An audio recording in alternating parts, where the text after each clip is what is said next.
তো আজকে আমরা পিএসসি মিসলেনিয়াসের কাট অফ নিয়ে আলোচনা করব। তো যতদূর সম্ভব পিএসসি মিসলেনিয়াসের 700+ কিন্তু ভ্যাকেন্সি জারি হবে। 700+ ভ্যাকেন্সি মানে এর 10 গুণকে তোমার প্রিলিতে পাস করাবে, মানে মেন্সের জন্য ডাকবে 7000 জনকে। তো এই হিসেবে কাট অফ বার করলে কি কাট অফ দাঁড়াবে? তো ইউআর যদি বলা হয়, তো ইউআরে যাদের স্কোর 120+, 120 থেকে 125-এর মধ্যে আসছে, তারা কিন্তু রেডি থাকো মেন্সের জন্যে। ওবিসি দেখো, ওবিসি এ এবং ওবিসি বি আমি দুটোকে সেম ধরে করছি কাট অফটা।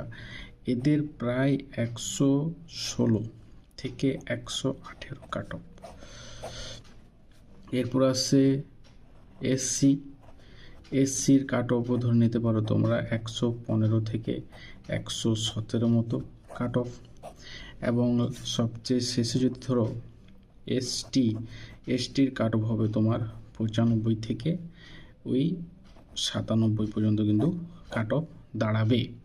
ঠিক আছে, তো এটা হচ্ছে মেন যে কাট অফ। ঠিক আছে, বিভিন্ন জনের কিন্তু বিভিন্ন মত। এটা কিন্তু আমি নিজের একটা ক্যালকুলেশন করে কিন্তু তোমাদের এই কাট অফটা প্রোভাইড করছি। হয়তো কাট অফটা মিলে যেতেও পারে অথবা না মিলতেও পারে, কিন্তু এর বাইরে কাট অফ হবে না, এর কাছাকাছি কাট অফ হওয়ার প্রবল সম্ভাবনা আছে। তাই তোমাদের যাদের নাম্বার এইগুলোর মধ্যে আসছে তারা কিন্তু অবশ্যই মেন্সের জন্য পড়া স্টার্ট করে দাও, কারণ 2025-এর মধ্যে কিন্তু তোমাদের এই নিয়োগ প্রক্রিয়াটা কমপ্লিট হয়ে যাবে। তাই দ্রুত তোমরা কিন্তু পড়াশোনা প্র্যাকটিস করতে শুরু করো। ধন্যবাদ।